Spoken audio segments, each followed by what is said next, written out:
So why do we remove English ivy? Well, it's very bad for trees. It kills trees in numerous ways. One is by attaching to the bark and damaging it, which is the outer layer of the tree that's growing. The other way that it hurts trees is by retaining a lot of water against the tree and causing premature rot. The third way that it really affects trees is by adding a lot of weight to trees. And so on those windy days, all of that extra weight can oftentimes cause trees to tumble and fall. Okay, now we're going to show you how we remove English ivy from trees. When we do so, we want to try to minimize damage to the bark, because if you damage the bark of a tree, you can really injure or sometimes kill that tree. So when we do this, we're going to cut just from the top of our knee down to about our ankle, and we'll cut what we call a window into the tree. All right, now we're going to start removing some of these vines. And we'll start about where my knee was, right here. These vines have vines that go up the tree, and then they leaf out with leaves like this. So right now, it's very hard for me to see those vines, so it's okay to just grab the leaves and just start pulling some off to expose where the vines are.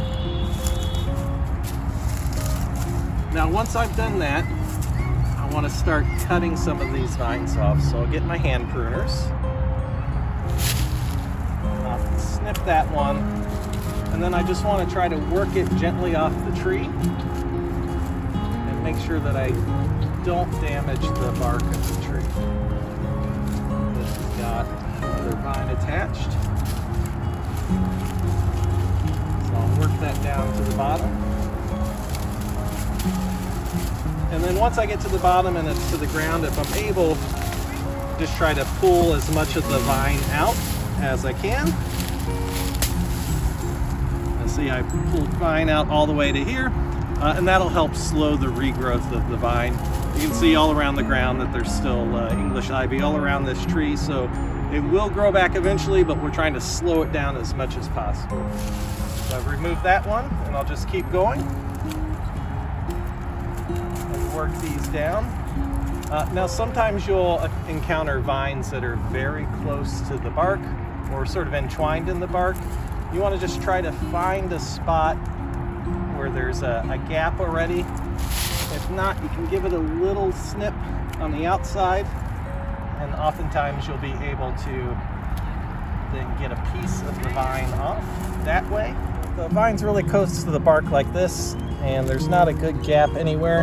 Sometimes you can just give it a little bit of snip, make sure that you're not cutting into the bark and just the vine. And oftentimes that'll give enough movement in the vine. If it doesn't, I give it another snip just below, and then I've cut a notch where I can get to the vine a little bit easier. Cut that out of the way to pull off like that. Gotten a start on this tree. I'm just going to keep working all the way around the trunk and remove from my knee down. Any of the vines above that we're not going to worry about. So these will eventually dry up and die off. They'll turn brown and then they'll fall off the tree. That sometimes can take 6 months to a year for it to completely die and fall off, but that's just fine.